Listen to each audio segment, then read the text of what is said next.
The number one stressor for Americans is finances, and the stress really could be impacting your health. So financial professional Cathy DeWitt Dunn from DeWitt Dunn joins us now. Good morning, Cathy. Good morning. This must be something that you see on a regular basis, people who are literally teetering on having health issues because of their financial worries, right? Oh, absolutely. And which groups? Is there a particular group you can look at and say, okay, this group's really struggling, this group's really struggling?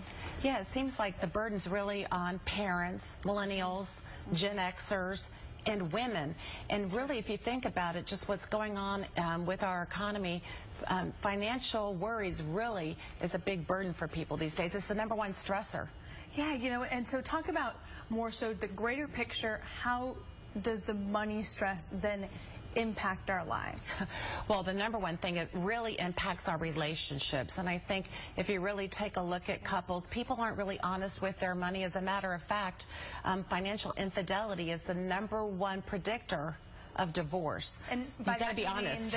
By financial, you mean that you're lying about something that you spend money on? Absolutely. You know, financial infidelity. A lot of people out there are lying about debt, credit cards, bank accounts, and you need to be honest with your partner. You know, sit down every single month, review your budget.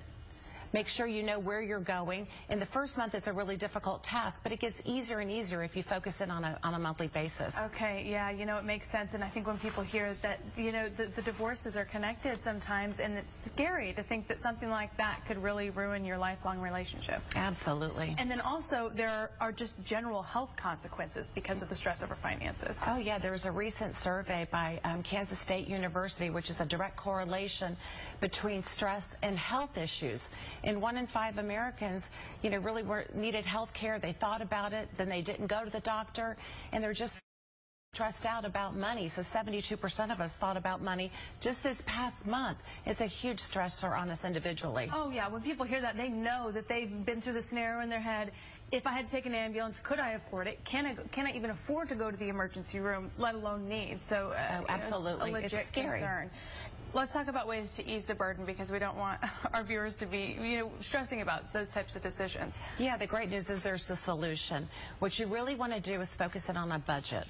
And I've got a great budget worksheet on my website at womenmoneyempower.com, and you can download it. And what you want to do is just start off with all of your fixed expenses and then your variable expenses. And you want to make sure that you're not spending more than you're taking in. And that's a really good way to focus in on where your money really is going. Okay, so really take a good hard look at it. And then the other part, build an emergency fund. And when you talk about building an emergency fund, I think there's a little confusion over how much people should have. What do you suggest? Yeah, 3 to 6 months of an emergency fund, just in the event that something comes up that you can cover it. And 38% of Americans have an emergency fund, and the rest of us don't. Oh, wow. So you're talking about 3 to 6 months of income or of expenses? Of living expenses. Okay. Yeah, I mean, that's just a big thing. In case something comes up, you can cover it, and you really need to have that put aside, and something that's out of sight, out of mind. And then the final component, I know you say deal with debt, and that's legit. We believe you. We trust you. Information's on Cathy's website, which we will link to our website.